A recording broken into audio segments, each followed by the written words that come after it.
माफ़ी मांगने से क्या होगा?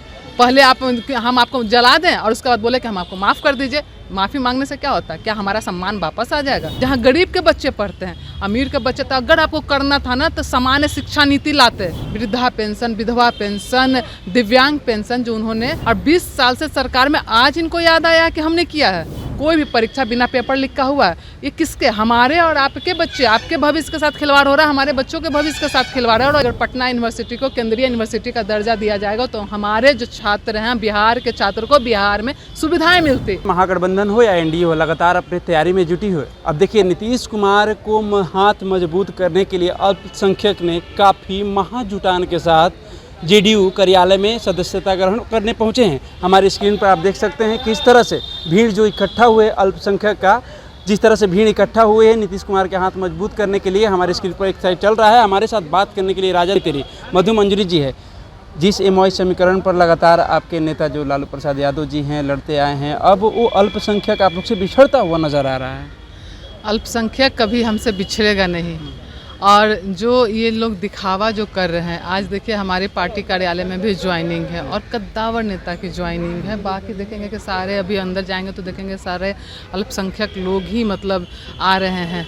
और मुझे तो कुछ लोग ऐसे दिख रहे हैं जो मतलब गए हैं, उनको बुलाया गया है जेडीयू में, लेकिन इधर ज़रूर घूम के जा रहे हैं। तो ये जो दिल है ना, अल्पसंख्यकों का दिल हमारे साथ है, क्योंकि आदरणीय तेजस्वी प्रसाद यादव जी पे भरोसा है, आदरणीय लालू प्रसाद यादव जी पे भरोसा है। आदरणीय लालू प्रसाद यादव जी जिस तरह से सभी वर्ग के लिए, जो समाज में पीछे छूटे हुए वर्ग हैं, उनके लिए काम किया है, और आज आदरणीय तेजस्वी प्रसाद यादव जी काम कर रहे हैं और हर किसी के लिए काम कर। अगर युवाओं को रोजगार की बात करते हैं, शिक्षा की बात करते हैं, व्यवस्था की बात करते हैं, पलायन रोकने की बात करते हैं, किसानों की उन्नति की बात करते हैं, ये हैं हमारे तेजस्वी प्रसाद यादव जी। और आज देखिएगा कि जेडीयू वाले लोग हैं या तो एनडीए वाले लोग जो हैं, मतलब चले जाते हैं 20 साल पीछे। आज उनके पास कोई मुद्दा नहीं है जिस पे वो बात कर सके। उनके पास 20 साल उन्होंने राज किया और उनके पास बोलने के लिए नहीं है कि 20 सालों में हमने बिहार को कहाँ से कहाँ ले आया। 20 सालों में आज तक कोई कंपनियां नहीं आई, कोई इन्वेस्टमेंट नहीं आया, कोई फैक्ट्रियां नहीं लगी, शिक्षा व्यवस्था ध्वस्त है। वो सरकारी स्कूल जहाँ की गरीब के बच्चे पढ़ते हैं, उस सरकारी स्कूलों की व्यवस्था तो देखेंगे किस तरह से ठप पड़ा हुआ है। वो व्यवस्था, जो व्यवस्था की जहाँ पे गरीब लोग जो रहते हैं, पढ़ते हैं, सरकारी अस्पतालों की व्यवस्था इस तरह से ठप पड़ा हुआ है। और आज गांव के लोग भी अब आदरणीय तेजस्वी प्रसाद यादव जी को मानने लगा है, एक नौकरी पुरुष मानने लगा है। कहते हैं लोग कि तेजस्वी है तो मुमकिन है। और आज जो ये दिखावा कर लें, लेकिन आप देखेंगे कि जिस तरह से जो भीड़ लोगों का, अल्पसंख्यकों का ही नहीं, अति पिछड़ा समाज का, दलित समाज का, पिछड़ा वर्ग का, कुशवाहा वर्ग का, हर वर्ग के लोगों का एक रुझान जो है आदरणीय तेजस्वी प्रसाद यादव जी। देखिए, अल्पसंख्यक समाज के जो लोग सिवान और छपरा से आए हैं, उनसे मैंने बात करने का भी प्रयास किया। उन्होंने कहा कि नीतीश कुमार के कार्यशैली से प्रसन्न होकर हम विधानसभा में नीतीश जी का हाथ मजबूत करने के लिए पूरे भीड़ इकट्ठा हुई है।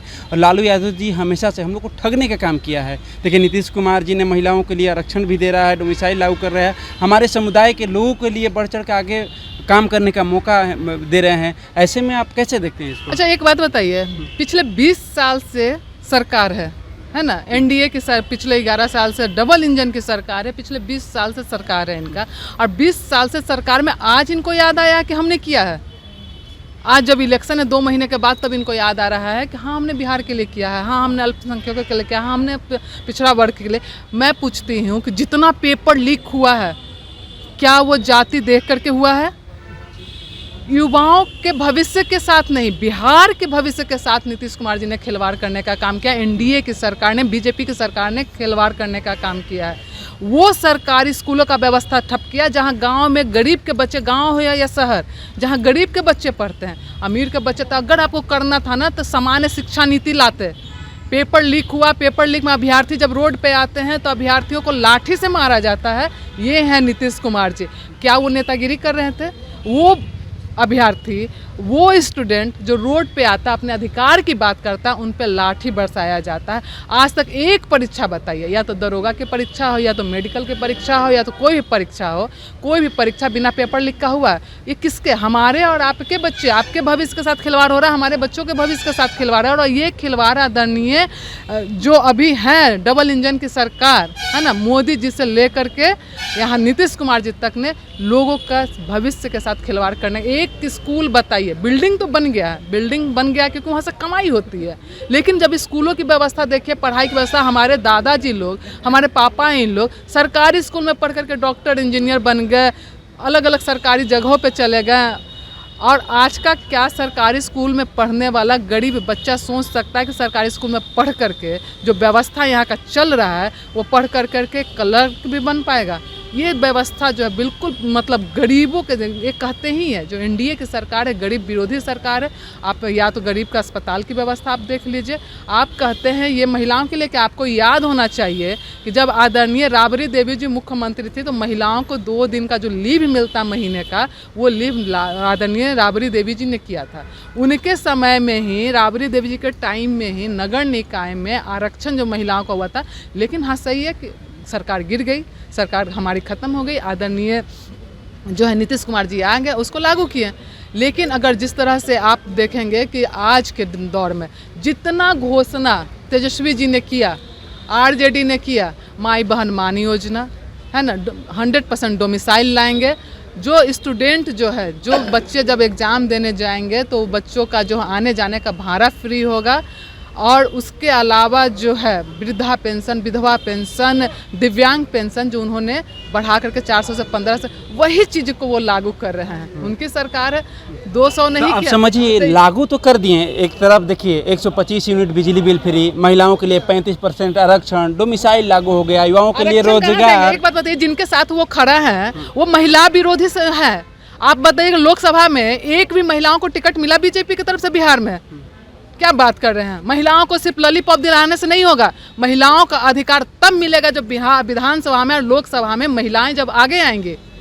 महिलाओं का ये नहीं है कि आप दे दीजिए महिलाओं को गुलाबी बस दे दीजिए। महिलाएं आज इतनी सशक्त हो चुकी है कि खुद की स्कूटी और मोटरसाइकिल और कार चला सकती हैं। तो ये ज़रूरत नहीं है, ज़रूरत है तो उनके अधिकार का संपूर्ण अधिकार तब मिलेगा। आपने बताइए जिनके साथ वो खड़े हैं, बीजेपी एक भी महिला को दिया लोकसभा में? क्या बिहार की महिलाएं, जो महिलाएं मुख्यमंत्री बन चुकी हैं, जो महिलाएं प्लेन चला रही हैं, जो महिलाएं डॉक्टर हैं, इंजीनियर हैं, और उन महिलाएं, एक भी महिला ऐसी कैपेबल नहीं थी जो कि लोकसभा लड़ सके? तो ये सब कहने की बात नहीं होगी, लॉलीपॉप दिखाने से नहीं होगा, कहने से नहीं होगा। और ये करके तो दिखाएं। इन्होंने 200 यूनिट बिजली फ्री किया वो, और उस पर भी देखिए इनके शर्तें देख लीजिए कि आगे चल करके आप कभी हो ही नहीं पाएगा, पूरा ही नहीं हो पाएगा। 200 यूनिट बिजली फ्री का मतलब हमारा था 200 यूनिट बिजली फ्री।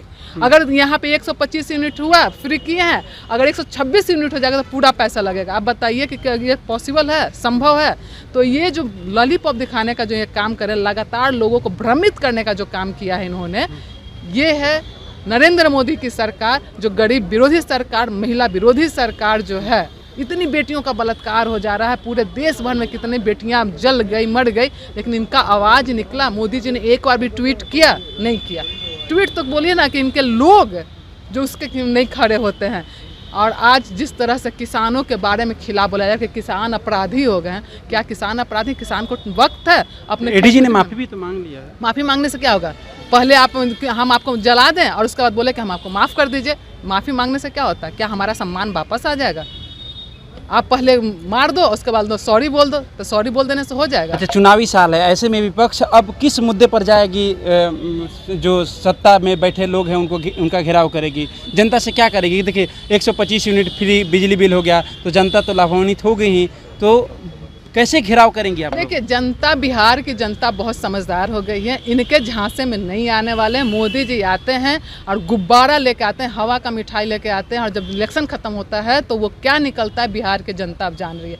बताएंगे ना ये कितने साल हो गए, 11 साल हो गए आपको। लेबर प्रोडक्शन के अलावा बिहार में और क्या हुआ? फैक्ट्री लगेगा गुजरात में, फैक्ट्री लगेंगे उत्तर प्रदेश में, लेबर जाएंगे यहाँ से। अगर यहाँ के लोगों के सच में आप बारे में सोचते हैं तो यहाँ पे आपको कंपनी लगाना चाहिए थी, यहाँ पे फैक्ट्रियाँ लगाना चाहती। आपको याद होगा यहाँ बहुत सारे युवाओं हैं, जब मोदी जी आए थे यही पटना यूनिवर्सिटी में, तो नीतीश जी ने बोला था कि अगर पटना यूनिवर्सिटी को केंद्रीय यूनिवर्सिटी का दर्जा दिया जाएगा तो हमारे जो छात्र हैं बिहार के छात्रों को बिहार में सुविधाएँ मिलती। उन्होंने क्या बोला था कमेंट करते हुए, अरे नेशनल तो क्या हम इंटरनेशनल का दे देंगे दर्जा। लेकिन आज तक बिहार के छात्राओं के छात्राओं का अधिकार के साथ जो हनन हुआ है, उनका अधिकार जो मतलब मारा गया है, ये मोदी जी का देन है और बिहार के लोग जानते हैं। और इस बार बिहार के लोग उनको दिखा देंगे कि बिल्कुल झांसे में नहीं आने हैं। जो तेजस्वी प्रसाद यादव जी पे जो भरोसा है, एक युवा प्रदेश है बिहार और युवा प्रदेश को एक युवा नेतृत्व की जरूरत है। चलिए एक आखिरी सवाल जाते जाते रख लेते हैं कि चुनावी साल है, ऐसे में तेजस्वी के काफ़ी करीबी मानी जाती हैं आप, क्या लगता है विधानसभा की तैयारी हो रही है कि नहीं? विधानसभा की तैयारी तो पूरे बिहार भर में हो रही है। आपकी तैयारी हो रही है कि नहीं? हम भी तो बिहार ही में नाते हैं। किस सीट से लड़ेंगे चुनाव? नहीं, सीट से लड़ने की बात नहीं है। पहले तो हमारी पार्टी सरकार में आए, जितना भी जगह पे हम लड़े पूरे बिहार में हमारी जीत हो। उसमें मधु मंजरी चुनाव लड़ेगी कि नहीं लड़ेगी इस विधानसभा में? मतलब मधु मंजरी बिहार में नहीं आती है। मधु मंजरी काम कर रही है। हमें मेरा मेन प्राइम टारगेट है कि बिहार को बदलना है, बिहार के युवाओं के भविष्य को बदलना है, बिहार के मजदूरों को बिहार में ही नौकरी मिले, यहाँ फैक्ट्रियाँ खुले, इसके लिए उसके लिए हम लड़े या न लड़े, तेजस्वी जी के साथ खड़ा हैं। बहुत बहुत धन्यवाद। देखिए तो एक तरफ जहां अल्पसंख्यक भारी भीड़ के साथ जेडीयू कार्यालय में पहुंचा है, सदस्यता ग्रहण कर रहे हैं, नीतीश सरकार के हाथ मजबूत करने में लगे, वहीं दूसरी तरफ राजद जो कहती है, शुरू से कहते आई है कि एमओयू समीकरण हमारी मजबूत है और उसी पर लगातार बिहार विधानसभा के चुनाव जीतते आई है। लेकिन इस बार अल्पसंख्यक के लोग में नाराजगी दिख रही है राजद के खिलाफ, लालू यादव के खिलाफ। वो कह रहे हैं कि शुरू से ठग ने काम किया है, अब चुनाव में इसका कितना असर होगा ये देखना दिलचस्प होगा। खैर आपकी प्रतिक्रिया क्या रहेगी हमारे कमेंट्स बॉक्स में जाइए और कमेंट्स कर जरूर बताइए। दीजिए हमें इजाजत, धन्यवाद।